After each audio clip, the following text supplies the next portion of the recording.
저는 존경하는 목사님들이 몇 분 계세요. 그래서 지금 현존에 계신 분도 있고 또 이전에 계시던 분도 있는데 그 중에 한 분이 일제시대의 주기철 목사님을 저는 개인적으로 굉장히 존경하는 분입니다.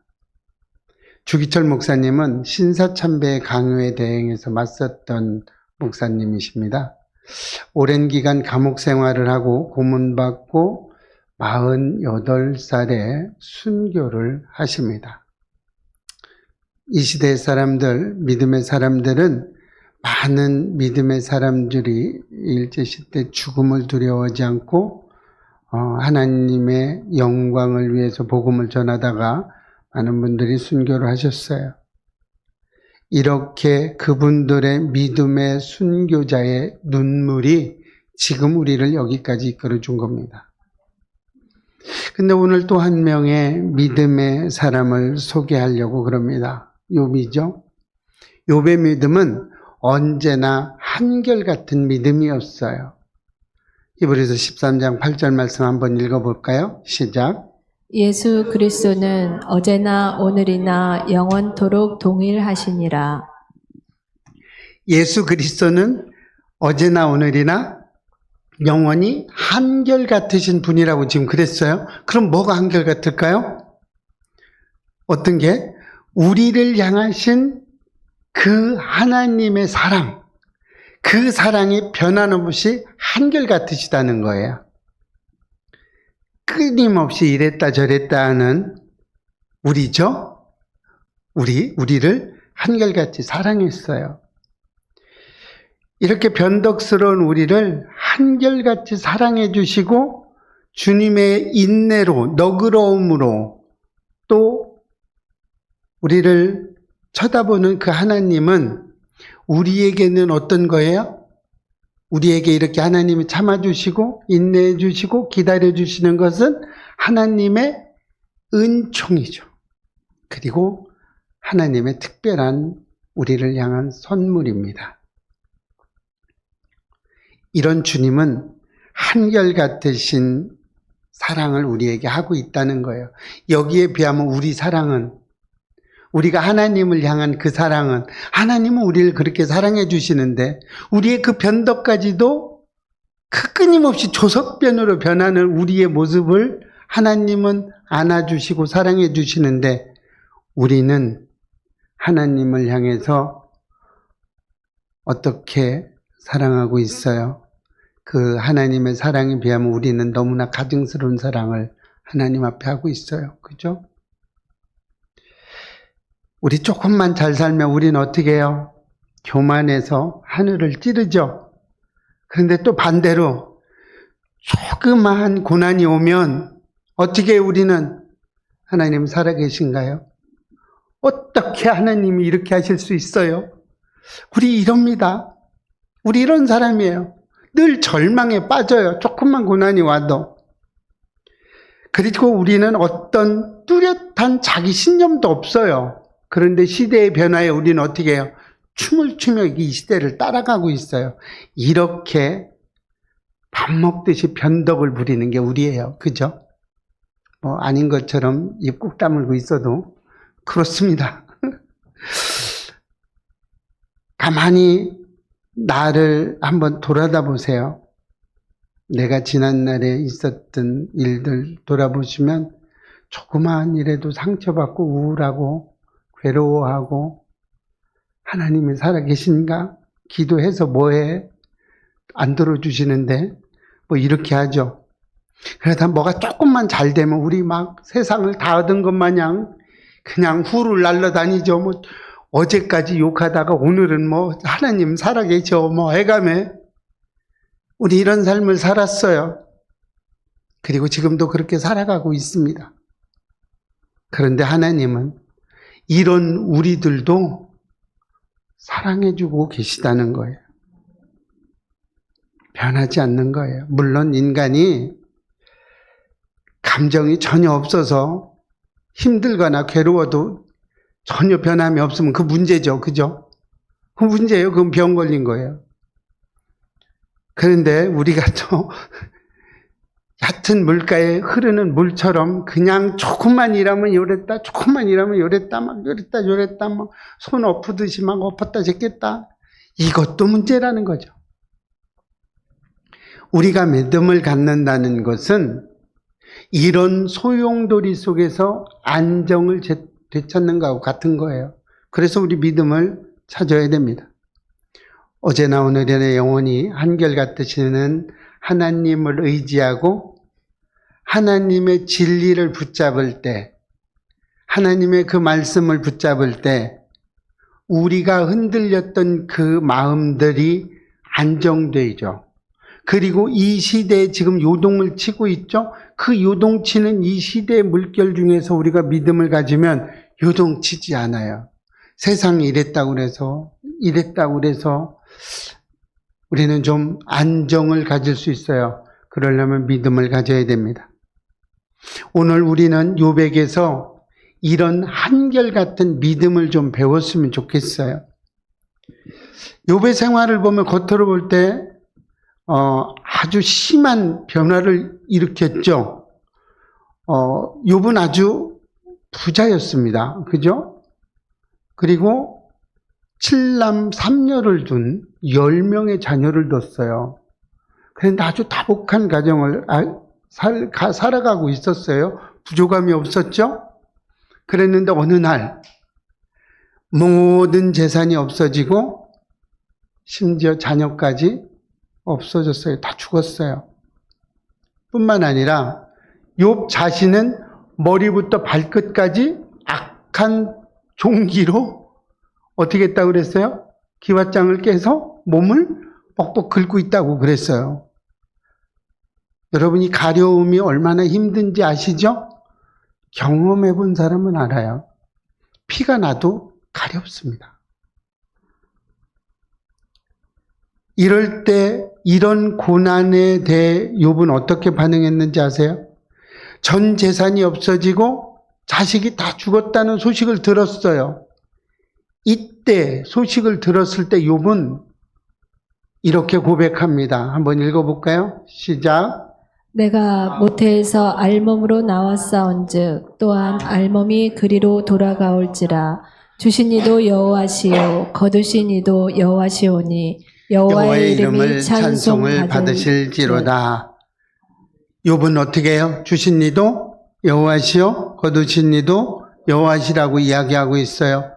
여러분, 이 말이 그냥 대충 들리세요? 만약에 여러분들의 재산이 싹 없어졌다고 생각해 보세요. 이렇게 말할 수 있어요? 주신 이도 여호와시요 거두신 이도 여호와시니 괜찮습니다. 저는 이렇게 욥처럼 고백 한번 해보셨어요? 예, 못하죠. 아니죠. 이 말은 모든 것이 하나님의 것입니다라고 우리 고백하는 믿음의 고백입니다. 다 하나님 겁니다. 하나님 거 하나님이 가져가셨는데 내가 뭐라고 하겠어요? 이런 믿음이에요. 이렇게 하면서도 어떻게 했어요? 하나님 죄를 짓지 않았어요. 욥은요. 그리고 하나님을 원망하는 어리석음도 갖지 않았어요. 우리는 어떻게 해요? 조금만 1,000만 원만 손해봐봐. 만약에 여러분 지금 한 1,000만 원 손해봤다고 생각해 보세요. 땅을 칠 겁니다. 교회 가면 뭐해? 기도하면 뭐해? 막 이렇게 했을 거예요. 그죠? 그런데 욥은 그렇게 하지 않았어요. 그의 몸에 병들어 아내조차 하나님을 저주하고 죽으라고 얘기해요. 한번 읽어봐요. 어떻게 말했나? 시작. 그의 아내가 그에게 이르되 당신이 그래도 자기의 온전함을 굳게 지키느냐 하나님을 욕하고 죽으라. 아내의 말이에요. 욥의 아내가 지금 이러고 있어요. 기왓장으로 벅벅 긁고 있는데 욥의 아내가 와서 지금 얘기하는 거예요. 무슨 뜻인가요? 이 말을 좀 직역해 보자면, 그렇게 당하고도 하나님 믿을래? 이 말이에요. 다른 말 아니에요. 야, 그렇게 당해놓고 또 믿을래? 자식 다 죽었어야 재산이야 그렇다고 그래. 자식 다 죽었잖아. 그래도 믿을 거냐? 차라리 욕하고 하나님을 욕하고 저주하고 죽어라 얘기죠. 그런데 여러분, 이렇게 말하는 욥의 아내를 여러분 믿음이 없다고 욕할 수 있겠어요? 믿음이 없어서 욕하겠어요?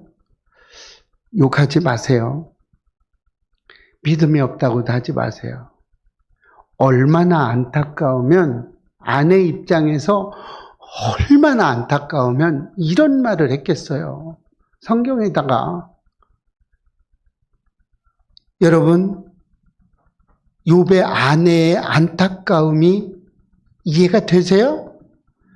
여러분이라면 이렇게 얘기 안 할 것 같아요? 아니, 여러분이라면 뭐 재산 좀 없어졌어도 저주하고 떨어져요. 교회 가면 뭐하냐, 이랬을 수도 있어. 그죠? 내 믿음 좋은 거 아닙니다. 이렇게 말했는데 욥이 대답을 합니다. 욥이 막 질책을 하고 이 여자야 막 이렇게 이야기하지 않았어요. 어떻게 했는지 욥의 대답을 한번 읽어볼까요? 시작. 그대의 말이 한 어리석은 여자의 말 같도다. 우리가 하나님께 복을 받았은즉 화도 받지 아니하겠느냐. 네, 욥이 얼마나 겸손한 사람입니까? 그렇게 아내가, 그렇게 모든 재산이, 자식이 다 죽었고 아내까지도 저주의 말을 하는데 뭐라고 해요? 우리 같으면 승질나서라도 뭐라고 할 만한데 어떻게, 아유 어리석은 여자야, 당신이 지금 하는 말 어리석은 여자의 말 같도다. 아유, 저는요 이 말씀 준비하면서도 감동이 왔어요. 저도 이런 믿음이 돼야 되는데 죄를 짓지 않아요. 욥의 아내를 또 정죄하지도 않았어요. 믿음이 없어서 그런 것도 아니고 얼마나 안타까우면 그런 말 했겠어요. 여러분 자식을 잃어버려 보셨어요? 걱정해 보셨어요? 그럼 어떻게 해요? 하다가 저녁 늦게 딱 찾으면 아이고 어디 있었냐 이래야 되는데 두드러 패죠. 이놈의 자식이 어떻게 했냐고.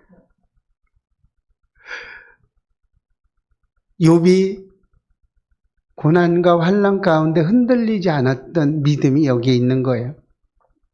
하나님을 확 잡고 있었어요. 하나님을 믿고 의지했던 거예요. 우리는 이런 욥의 믿음을, 많은 것을 우리 깨닫고 실천했으면 좋겠어요.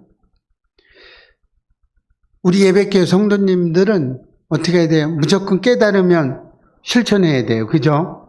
실천하지 않는 건 반대로 깨달지 못했다는 거예요. 깨달으면 실천하시기를 바랍니다.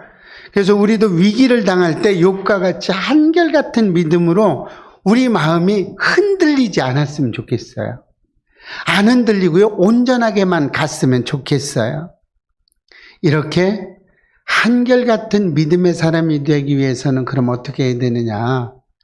이런 사람이 되기 위해서는 평소에 준비해 놔야 돼요.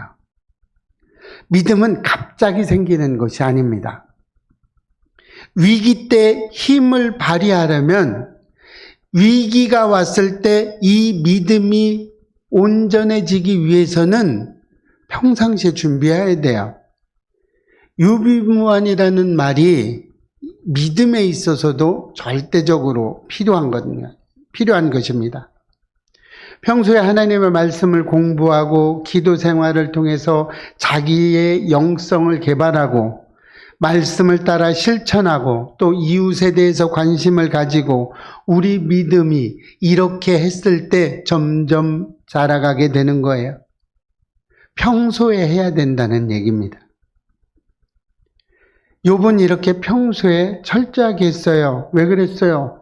욥기를 읽어보다 보면 그랬죠. 잔치를 베풀고 나면 어떻게 했어요? 혹시 자녀들이 죄를 짓지 않았나 해서 자식들의 수만큼 번제를 올렸어요. 혹시나 죄를 지지 않았나. 자식들이 혹시라도 하나님을 녹되게 하지 않았나 싶어서 계속 이렇게 번제를 드립니다. 뿐만 아니고 욥은 평소에 고아와 과부, 나그네들 대접하기를 열심히 대접했어요. 그리고 도와주고요.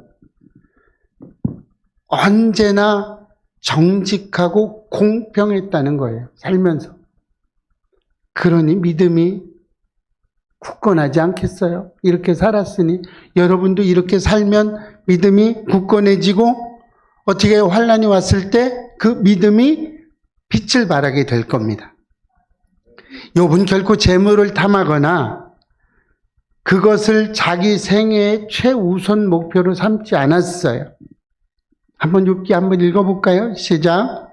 만일 내가 내 소망을 금에다 두고 순금에 너는 내 의뢰하는 바라 하였다면 만일 재물의 풍부함과 손으로 얻는 것이 많음으로 기뻐하였다면 이렇게 기뻐했다면 내가 재물을 가지고 이렇게 깊게 했다면 다음 읽어볼까요? 이렇게 기뻐해. 내가 재물을 탐냈다면 다음 읽어보겠습니다. 이렇게 했다면 시작. 그것도 재판에 회부할 죄악이니 내가 그리하였으면 위에 계신 하나님을 속이는 것이리라. 어떻게 해요?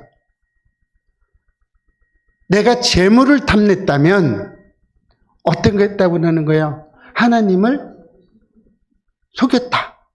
그죠? 이 말은 뭐예요? 나 깨끗하게 했다. 공평하게 살았다. 이 말입니다. 이런 욥을 하나님이 인정해 주셨어요. 어떻게 인정해 주셨나 한번 볼까요? 시작. 온전하고 정직하여 하나님을 경외하며 악에서 떠난 자는 세상에 없느니라. 욥을 이렇게 칭찬해 주고 있어요. 욥의 믿음을 이 욥의 칭찬이 우리의 칭찬이 됐으면 좋겠습니다.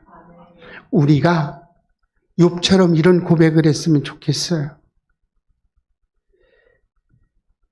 욥은 평소에 아주 굳건한 믿음을 이렇게 닦아놓았어요. 그의 친구들이 찾아와서 공격할 때도 욥은 흔들리지 않았어요. 그만큼 믿음이 굳건해졌어요. 여러분도 어떤 고난과 환난과 여러분을 욕하는 친구들이 있어도 굳건해지시기 바라요. 아무 문제가 없을 때,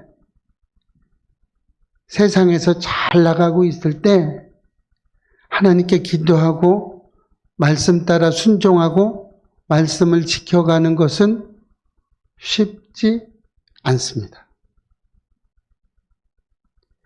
인간은 잘 되게 있고 평안하고 잘 나가면 어떻게 해요? 하나님을 멀리해요. 믿음이 점점 없어져요. 풍요로우면 풍요할수록 기도를 안 해요. 기도 안 해도 잘 먹고 잘 살고 있잖아. 그죠? 반대로 조금만 어려우면 어떻게 기도하려고 그래요? 조금만 어려우면 기도하려고 해. 근데 평안해지면 기도하던 것도 안 해.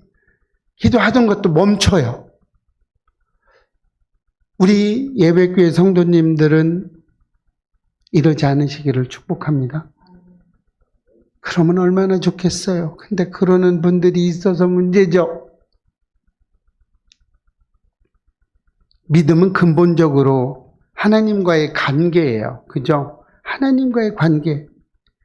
그런데 우리는 어떻게 해요? 우리 외적인 삶에, 외부적인 삶이 많은 영향을 미쳐요. 하나님의 관계에.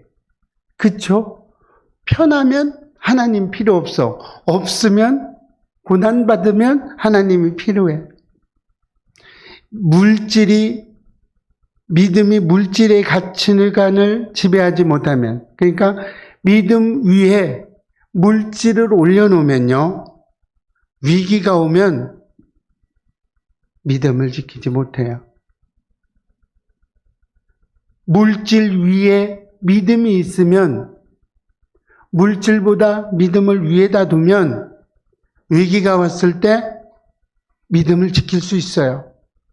믿음이라고 얘기했지만 구원과 연결되는 겁니다. 믿음이 없다는 건 구원받는 곳에서부터 멀어지고 있다.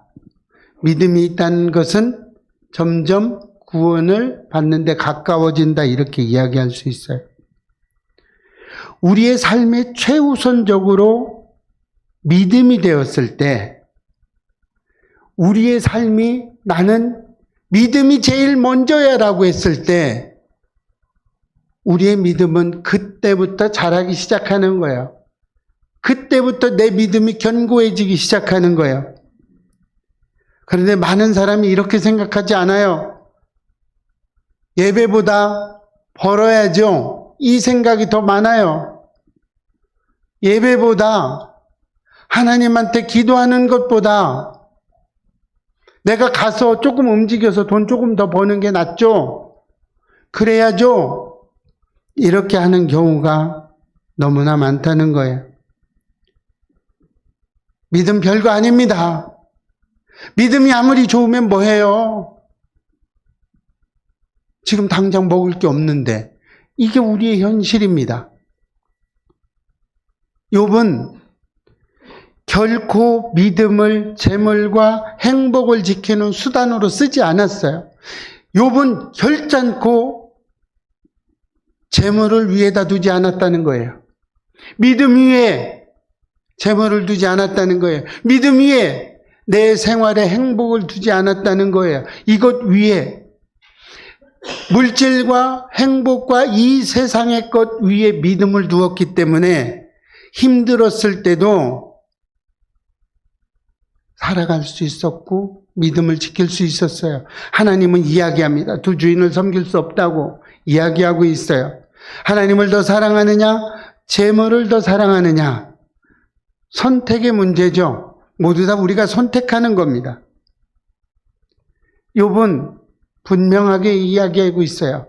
욥은 하나님을 선택하고 하나님만을 사랑했습니다. 욥이 이런 믿음은 지금 고난을 받았을 때 확실히 나타났어요. 그랬죠?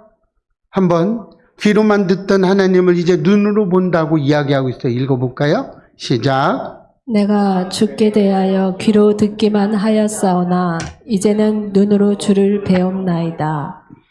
욥은 처음부터 올바른 믿음을 가지고 있었고요. 처음부터 올바른 믿음을 가졌어요. 그래서 어떻게 했어요? 그 고난을 통해서 이 믿음이 굳건해지기 시작했어요. 여러분, 진짜 그 사람이 믿음이 없는지 있는지를 보려면 언제 보면 돼요? 고난과 환난과 핍박이 있을 때 그 사람의 믿음을 볼 수 있는 겁니다. 우리는 이런 거예요. 그래서 올바른 믿음을 갖는 것은 매우 중요한 겁니다. 우리 예배교회 성도님들은 오늘 욥처럼 처음부터 믿음이 좋았지 않더라도 상관없어요. 지금부터라도 욥처럼 믿음을 견고하게 만드시기를 축복합니다. 평소에 준비해야 돼요. 평안할 때 기도하셔야 돼요. 잘 나갈 때 하나님과의 관계를 돈독하게 하시고요. 잘 나갈 때 욥도 그랬죠. 고아와 나그네를 대접하고요. 어려운 사람을 되돌아볼 수 있어야 됩니다. 그리고 한결같은 믿음의 사람들은요, 위기 때에 빛을 발하는 마음이 있어야 돼요. 평소에 바르게 준비된 믿음은 위기 때 그 믿음의 빛을 보는 겁니다.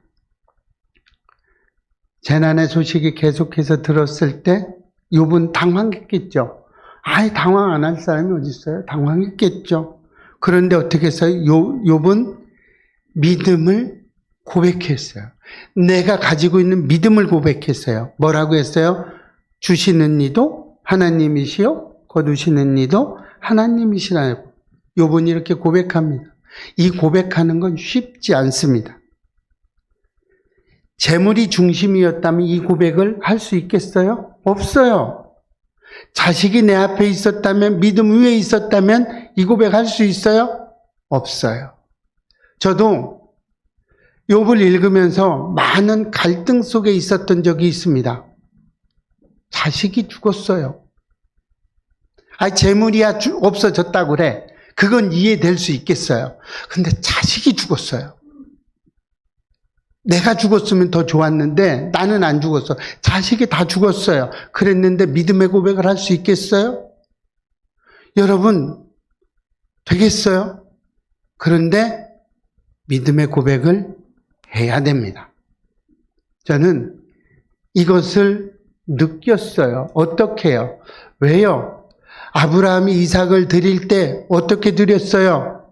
뒤에 히브리서 보면 하나님의 내가 죽였어도 하나님이 다시 살리실 수 있다는 믿음이 있었어요. 욥도 같은 맥락이겠죠. 자식이 죽었어요. 그러나 내가 믿음의 고백을 했을 때 나의 아픔을 하나님이 보신다는 거예요. 내가 지금 힘들고 괴로워하는 걸 하나님은 알고 계시다는 거예요. 왜요? 하나님과의 관계가 돈독해 있기 때문에 하나님이 나를 쳐다본다는 거예요. 그래서 어떻게 고백을 해요?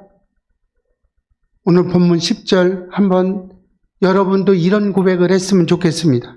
시작. 하나님께 복을 받았은즉 화도 받지 않겠느냐. 네. 복을 주시는 이도 하나님이고 거두시는 이도 하나님이라는 거예요. 하나님을 떠나서는 결단코 아무것도 할 수 없다는 믿음의 고백을 하고 있는 겁니다. 자녀나 재물이나 건강을 비롯한 모든 것이 하나님보다 우선할 수 없다고 이야기하고 있어요. 지금 이렇게 하는 거예요. 그래서 하나님은 뭐라고 얘기해요? 먼저 그의 나라와 의를 구하라고 이야기하고 있어요. 우리가 예수님께서 우리에게 이렇게 말씀하셨죠? 한번 읽어볼까요? 마가복음 10장 29절 30절입니다. 시작. 예수께서 이르시되 내가 진실로 너희에게 이르노니 나와 복음을 위하여 집이나 형제나 자매나 어머니나 아버지나 자식이나 전토를 벌인 자는 현세에 있어 집과 형제와 자매와 어머니와 자식과 전토를 100배나 받되 박해를 겸하여 받고 내세에 영생을 받지 못할 자가 없느니라. 뭐라고 그래요? 하나님을 위해서 버린 것은 100배를 받는다고 그럽니다. 뿐만 아니라 구원까지 받는다고 얘기해요. 100배를 더한다는 것은 딱 100배라는 얘기하기가 풍족하게 우리가 많이 받는다는 얘기예요. 그래서 우리 하나님은 어떻게 구하라고 그래요? 이렇게 해줄 건데 니들이 이렇게 구해라. 읽습니다. 시작. 그러므로 염려하여 이르기를 무엇을 먹을까 무엇을 마실까 무엇을 입을까 하지 말라. 이는 다 이방인들이 구하는 것이라. 너희 하나님 아버지께서 이 모든 것이 너희에게 있어야 할 줄을 아시느니라. 그런즉 너희는 먼저 그의 나라와 그의 의를 구하라. 그리하면 이 모든 것을 너희에게 더하시리라. 핵심이죠. 말씀의 핵심이죠. 먼저 그의 나라와 의를 구하면 우리가 무엇을 먹을까, 무엇을 마실까, 무엇을 입을까 염려하지 않아도 하나님이 모두 다 주신다는 거예요. 믿어지십니까? 이게 믿어지셔야 돼요. 여러분 지금 고난받고 계세요? 그러면 고난을 물러가게 해달라고 기도는 물론 하시겠지만 그에 앞서서 우리의 믿음을 하나님 앞에 보였으면 좋겠습니다. 먼저 그의 나라와 의를 구했으면 좋겠어요. 내가 만약에 그렇지 못하다면 나의 믿음이 어디서부터 잘못되었는지 한번 살펴보시고 그 믿음을 바로잡고 하나님께 나아갔으면 좋겠습니다. 아직도 내 믿음이, 아직도 하나님을 향한 내 믿음의 우선순위가 이 세상에서 밀려 있다면 내 삶의 최우선순위가 하나님이 아니라면 여러분 회개하십시오. 그리고 돌이키셔야 합니다. 하나님을 향한 내 믿음이 최우선순위가 되어야 돼요. 이렇게 했을 때 우리의 믿음은 온전한 믿음이 될 수 있어요. 이렇게 했을 때 어떠한 환난과 핍박과 고난이 와도 우리는 하나님한테 믿음 없는 자처럼 행동하지는 않을 겁니다. 이렇게 견고한 믿음을 가지시기를 축복합니다. 그래서 반석 위에 세운 우리의 믿음이 됐으면 좋겠어요. 견고한 우리 예배교회 성도님들 됐으면 좋겠습니다. 환난과 핍박과 고난이 왔을 때 하나님 앞에 영광 돌릴 수 있는 우리의 믿음이 됐으면 좋겠어요. 어려울 때마다 하나님 감사합니다라고 감사가 차고 넘쳤으면 좋겠습니다. 이렇게 견고한 믿음으로 하나님 앞에 영광 돌리는 저와 여러분이 되시기를 주의 이름으로 축원합니다.